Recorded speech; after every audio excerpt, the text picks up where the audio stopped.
Hi viewers, எல்லாருக்கும் வணக்கம். It's Tuesday night. Next day மார்னிங்க்கு பிரேக்ஃபாஸ்ட்டுக்கு ஏதாவது சுண்டல் ப்ளஸ் ஃப்ரூட்ஸ் நம்ம ரெகுலராக அதான் ஃபாலோ பண்ணிகிட்ருக்கோம் இல்லையா. அதுக்காக ஒயிட் காராமணி 250 கிராம்ஸ் வந்து 40 ருபீஸ்ன்னு பக்கத்தில் இருக்க சூப்பர் மார்க்கெட்டில் வாங்கிட்டு வந்தேன். அது வந்து நான் தேவையான அளவு போட்டு ஊற வச்சுருவேன்.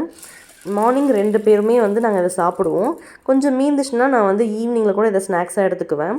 அதுக்கப்புறம் 10 பாதாம், நான் 5, என் ஹஸ்பண்ட் 5 சாப்பிடுவோம். அதையுமே இதில் ஊற வச்சுருவேன். நெக்ஸ்ட் வந்து மார்னிங் நாங்கள் எழுந்தோடனே வெந்தய டீ குடிக்கும்ன்றதுனால வெந்தய டீ அப்படியும் போட்டு குடிக்கலாம் காலையில். பட் நைட்டே நான் என்ன பண்ணிவிடுவேன்னா அதை ஊற வச்சுருவேன். ஊற வச்சதுக்கப்புறம் நம்ம அதுக்கு மார்னிங் எழுந்து நல்லா ஹீட் பண்ணும்போது வெந்தயத்தோட எல்லா ஃப்ளேவர்ஸ், அதோட எசன்ஸ் எல்லாமே நல்லா ஸ்குயிக்காக இறங்கும், நல்லா வெந்தயமும் ஊறிடும். ஸோ அதுக்காக அதையுமே நான் ஊற வச்சுட்டேன். இன்றைக்கி மத்தியானம் பண்ண லஞ்சில் வந்து சாதம் கொஞ்சம் மீந்திருந்தது.